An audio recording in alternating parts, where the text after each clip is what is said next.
कहानी की शुरुआत में हम एक लेडी को देखते हैं जिसे किसी ने बहुत बुरी तरह से बांधा हुआ था। लेडी बहुत ज्यादा जख्मी थी और दर्द की वजह से चिल्ला रही थी। अचानक लेडी की आंखों का कलर पीला होने लगता है। उसी वक्त एक आदमी उसके पास आता है। उसके हाथ में गन थी। आदमी लेडी की हालत देखता है, फिर अपनी गन उठाकर उसे शूट कर देता है। सीन कट होता है और हम 6 मेडिकल स्टूडेंट्स को देखते हैं। ये सब काफी अच्छे दोस्त थे। ये लोग अपनी छुट्टियां एंजॉय करने के लिए माउंटेन ट्रेल क्रॉस लेक पर जा रहे थे। वो लेक जंगल के बीचों बीच थी और आबादी से तकरीबन 50 किलोमीटर दूर थी। इसीलिए इन सबको वहां पहुंचने में 2 से 3 दिन लगने वाले थे। ये सारा पहाड़ी इलाका था, इसीलिए गाड़ियों पर वहां जाना नामुमकिन था। इसलिए ये सभी लोग पैदल ही अपना सफर कर रहे थे। लेकिन मसला ये था कि इनके एक दोस्त के पास लेक पर जाने का मैप था। वो रास्ता भूल चुका था। सभी लोग सुबह से चलते जा रहे थे। अब तक रात भी होने वाली थी, इसीलिए सभी डिसाइड करते हैं कि वो यहीं पर कैंप लगाकर रात यहीं गुजारेंगे। इनमें मेटी और ब्रैनी एक दूसरे को पसंद करते हैं, इसीलिए मेट ब्रैनी को आज रात शादी के लिए प्रपोज करने वाला था। रात को सभी लोग बैठकर बातें कर रहे थे। साथ ही इन लोगों ने जंगली जानवरों से बचने के लिए आग भी जलाई हुई थी। तभी इन्हें जंगल में से कुछ अजीब सी आवाजें सुनाई देती हैं। सभी लोग एकदम से डर जाते हैं, लेकिन जीसी कहता है कि डरने की कोई जरूरत नहीं। हो सकता है ये कोई जंगली कुत्ता हो जो खाने की तलाश में यहाँ आया होगा। वैसे भी वो इंसानों से बहुत ज्यादा डरते हैं, इसीलिए हमें देखते ही वो यहाँ से भाग जाएगा। इसके बाद ये लोग खाना खाते हैं और कुछ देर बातें करके अपने अपने कैंप में चले जाते हैं। आधी रात को मीट वॉशरूम के लिए कैंप से बाहर आता है। वो कैंप से थोड़ा सा दूर होता है। तभी उसे कुछ अजीब सी आवाजें सुनाई देती हैं। मीट एकदम से सहम जाता है, लेकिन फिर भी वो आवाज का पता लगाने के लिए उस तरफ चला जाता है। तभी उसे एक अजीब सा क्रीचर दिखाई देता है जो कुछ इंसान की ही तरह लग रहा था। अचानक वो मेट पर हमला करने के लिए उसकी तरफ भागता है। मेट अपनी जान बचाने के लिए चिल्लाता है, लेकिन कोई भी उसकी आवाज नहीं सुनता क्योंकि वो अपने कैंप से बहुत दूर आ चुका था। वो क्रीचर मेट पर हमला करता है और उसका पेट फाड़कर अंदर से आंतें बाहर निकाल लेता है। इसी वजह से मेट दर्द से तड़पता हुआ मर जाता है। इधर ब्रैनी कैंप में मेट का इंतजार कर रही थी क्योंकि मेट को गए हुए काफी देर हो चुकी थी। ब्रैनी मेट के लिए बहुत परेशान हो जाती है, इसीलिए वो खुद एक लैंप लेकर मेट को देखने जाती है। तभी ब्रैनी की नजर उस क्रीचर पर जाती है जो मेट की लाश को नोच नोच कर खा रहा था, जिसे देखते ही ब्रेनी बहुत डर जाती है और चीखने लगती है। इसीलिए क्रीचर अब ब्रेनी को भी देख लेता है और उसे मारने के लिए उसकी तरफ भागता है। इधर सभी दोस्त ब्रेनी की आवाज सुनकर भागते हुए उसकी तरफ आते हैं। तब वो देखते हैं कि ब्रेनी काफी जख्मी हालत में बेहोश पड़ी थी। तभी उनकी नजर मेट पर भी जाती है जिसकी हालत बहुत खराब थी। सभी लोग बहुत ज्यादा डर जाते हैं। असल में ये एक ज़ॉम्बी है जो इस सुनसान जंगल में बिल्कुल अकेला रहता है। ज़ॉम्बी इतना खतरनाक है कि जिस भी इंसान को देख लेता है उसे चीर फाड़ कर मार देता है। हैरानी की बात यह है कि वो इंसान पहले तो मर जाता है, लेकिन वायरस से इन्फेक्ट होने के बाद दोबारा से जिंदा हो जाता है। ये ज़ॉम्बी इस जंगल में कैसे आया और क्या इसके साथ और भी कोई ज़ॉम्बी है? ये देखने के लिए मूवी को एंड तक जरूर देखना। सुबह इन सभी फ्रेंड्स को टॉम नाम का एक आदमी मिलता है। वो इनको बताता है कि मेरा घर पास में ही है, मेरे पास कुछ मेडिकल का सामान पड़ा है, आप लोग अब वापस भी नहीं जा सकते, इसीलिए मेरी मानो तो आप अपने जख्मी दोस्तों को वहां ले आओ। अब इन सभी के पास दूसरा कोई भी रास्ता नहीं था, इसीलिए इनको टॉम की बात माननी ही पड़ती है। इसीलिए ये लोग कुछ लकड़ियों का स्ट्रक्चर बनाते हैं और उस आदमी के घर चले जाते हैं। ये लोग डिसाइड करते हैं कि इनमें से 2 लोग सभी के लिए मदद लाएंगे, जबकि बाकी 2 लोग मेट और ब्रैनी के पास रुकेंगे। इसीलिए अब जीसी और जूल्स मदद लाने के लिए निकल जाते हैं। इधर एलिस टॉम को मेट की डेड बॉडी दिखाने के लिए जाती है, लेकिन हैरानी की बात यह थी कि अब वहां डेड बॉडी थी ही नहीं। ना तो कोई जानवर वहां से बॉडी ले जा सकता था, क्योंकि अगर कोई जानवर बॉडी ले जाता तो वहां कुछ हड्डियां होती, ना ही वहां कोई हड्डी थी और ना ही बॉडी घसीटने के कोई निशान थे। इधर जूली और जूल्स जल्दी में पहाड़ क्रॉस कर रहे थे ताकि रात होने से पहले बाकी के लिए मदद ला सकें। जेसी जूल्स को कहती है कि ये सब तुम्हारी वजह से हुआ है, क्योंकि मैप तुम्हारे पास ही था। अगर तुम रास्ता ना भूलते तो हम लोग यहाँ ना फंसते। दोनों में बहस शुरू हो जाती है, इसीलिए जीसी जूल्स को धक्का देती है। उस धक्के से जूल्स पीछे होता है तो उसका पांव एक ट्रैप में जाकर फंस जाता है। दोनों ट्रैप को खोलने की बहुत कोशिश करते हैं, लेकिन ट्रैप लॉक हो चुका था। जूलियस दर्द से चिल्ला रहा था। वो जैसी को ट्रैप खोलने को कहता है, लेकिन बहुत कोशिश के बाद भी ट्रैप खुलने का नाम ही नहीं लेता। मसले वाली बात ये थी कि अब तक ये लोग टॉम के घर से बहुत दूर आ चुके थे, इसीलिए इनको वापस जाने में भी बहुत टाइम लगने वाला था। तभी जूल्स जूली को कहता है कि वो वापस सभी के पास जाकर उनसे मदद लाए। तब जूली भागती हुई निकल जाती है। इधर एलियस और जीना बहुत परेशान थी और इन दोनों को टॉम पर ही शक था। अब तक तो रात भी हो चुकी थी, जो सभी तक ट्रैप में ही फंसा हुआ था। जबकि जूली जंगल में ही कहीं खोई हुई थी। तभी जूली को किसी के आने की आवाज सुनाई देती है। ये वही ज़ॉम्बी था जिसने पहले इसके दोनों दोस्तों पर भी हमला किया था। जूली ज़ॉम्बी को देखते ही बहुत डर जाती है और सहम कर एक पेड़ के पीछे छुप जाती है। तभी वो ज़ॉम्बी भी उसके पास आ जाता है, लेकिन वो जूली को नहीं देख पाता। असल में ये ज़ॉम्बी सिर्फ रात के वक्त ही अपना शिकार कर सकते हैं। इन ज़ॉम्बीज को कुछ दिखाई नहीं देता, इसीलिए ज़ॉम्बीज आवाज का पीछा करते थे। घर में एल्स टॉम को देखती है, जो ब्रैनी को एक इंजेक्शन लगाने वाला था। तभी एलिस एक गन उठाकर टॉम को गन पॉइंट कर लेती है और उसे इंजेक्शन लगाने से रोकती है।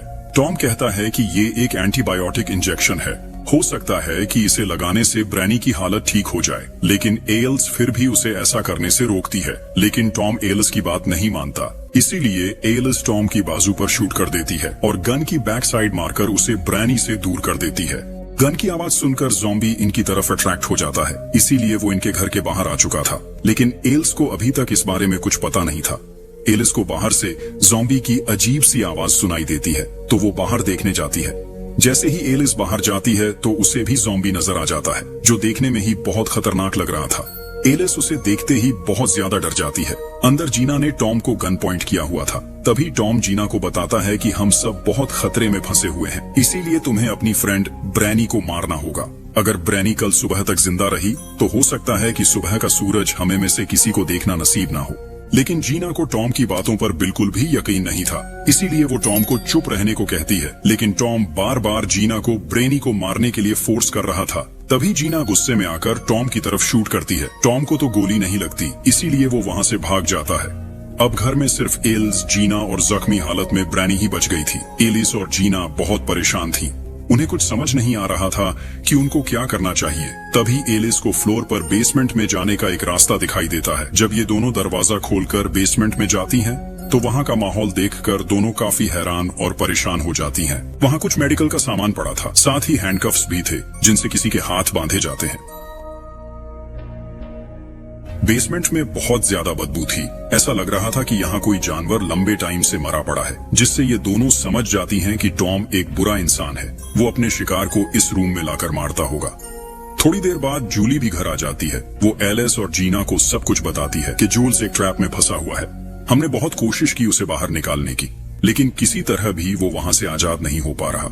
जूली एलिस और जीना को ज़ॉम्बी के बारे में भी बताती है। तब एलिस और जीना को समझ आता है कि टॉम बिल्कुल सच बोल रहा था, लेकिन अब तो बहुत देर हो चुकी थी, क्योंकि ज़ॉम्बी अब तक जूल्स के पास पहुंच चुका था। ज़ॉम्बी जूलियस के पास आते ही उसका गला काट देता है और नोच नोच कर खाने लगता है। अगली सुबह एलिस और जूली अपना बनाया हुआ स्ट्रेचर लेकर जूल्स के पास जाती हैं, लेकिन अब तक जूल्स भी मर चुका था। लेकिन खैरांगी की बात ये थी कि जूल्स के दिल की धड़कन अभी तक चल रही थी और उसकी आंखों का कलर भी येलो हो चुका था। इसके बाद ये दोनों उसे स्ट्रेचर पर बिठाकर घर की तरफ लाने लगती हैं। रास्ता काफी लंबा था, इसीलिए दोनों सांस लेते लेते किसी तरह रात होने से पहले ही घर पहुंच जाती हैं। इन सभी के लिए मसला ये था कि जंगल में मोबाइल फोन के सिग्नल्स भी नहीं थे, न ही इनमें से कोई मदद लाने जा सकता था। और सबसे बड़ी बात ये कि अब इनके दोनों साथियों की हालत बहुत खराब हो चुकी थी। अब तक तो इन दोनों के बाल और दांत गिरना शुरू हो चुके थे, जिसका मतलब ये है कि अब ये दोनों भी ज़ॉम्बीज में बदल रहे थे। रात को सभी लोग परेशानी के आलम में ही सो जाते हैं। तभी टॉम चोरी चोरी घर आता है और जूली से एक गन ले लेता है। इसके बाद वो एलिस को गन पॉइंट कर कहता है कि अगर तुम्हें जिंदा रहना है तो जैसा मैं बोलूंगा वैसा ही तुम्हें करना पड़ेगा। तभी पीछे से जूली एक चाकू उठाकर टॉम पर हमला कर देती है, जिससे टॉम बेहोश हो जाता है। थोड़ी देर बाद जब टॉम को होश आता है, तब एलिस उससे सब कुछ सच सच बताने को कहती है कि वो कौन है और हमारे साथ क्या करने वाला था, क्योंकि हमने तुम्हारा बेसमेंट देख लिया है, उसमें जो कुछ था वो भी। देखते ही देखते जूल्स भी उठ जाता है और अब तक तो वो पूरी तरह ज़ॉम्बी में बदल चुका था। अचानक वो जीना पर हमला करता है और हमला करते ही वहां से भागकर जंगल में निकल जाता है। तब टॉम भी इनको सारी बात सच बता देता है। टॉम कहता है कि मेरी भी एक फैमिली थी, मैं अपनी फैमिली के साथ बहुत खुश था। मेरा एक बेटा था जिसे मैं बहुत प्यार करता था। एक दिन मैं अपनी फैमिली के साथ जंगल में घूमने आया, तभी मेरा बेटा मुझे बताए बिना ही जंगल में निकल गया। काफी देर बाद जब वो वापस आया तो वो बहुत ज्यादा जख्मी था, उसकी हालत बहुत खराब थी। हमने उसका बहुत इलाज किया, लेकिन जैसे ही रात हुई वो भी एक ज़ॉम्बी में बदल गया और देखते ही देखते उसने अपनी वाइफ और मॉम पर हमला कर उन्हें मार दिया। असल में इस जंगल में क्लाइमेट चेंजेस की वजह से एक फीरल नाम का वायरस फैल चुका है। जो भी इंसान इस वायरस से इन्फेक्ट होता है तो वो उसके नर्वस सिस्टम को पूरी तरह अपने कंट्रोल में कर लेता है। इन्फेक्ट होने के बाद इंसान मर जाता है, लेकिन ये वायरस इंसान में इन्फेक्ट होकर उसे अपने तौर पर यूज करता है। इस वायरस की खास और खत्म करने की बस एक ही ताकत है कि रोशनी में वायरस काम नहीं करता। यानी ऐसा लगता है जैसे इन्फेक्ट होने के बाद इंसान मर चुका है। टॉम बताता है कि वो भी एक डॉक्टर ही था और जो कुछ इन लोगों ने बेसमेंट में देखा वो सब सच है, क्योंकि मैंने अपनी फैमिली को बेसमेंट में बंद कर रखा था। जिस लेडी को हमने मूवी की शुरुआत में बंधा हुआ देखा था वो टॉम की वाइफ थी जो ज़ॉम्बी बन चुकी थी। इसीलिए टॉम उस पर एक्सपेरिमेंट्स कर उसे ठीक करने की कोशिश कर रहा था। लेकिन जब टॉम को रियलाइज हुआ कि उसकी वाइफ की तबीयत और ज्यादा खराब हो रही है तो उसने अपनी वाइफ को दर्द से आजाद कराने के लिए ना चाहते हुए भी शूट कर मार दिया।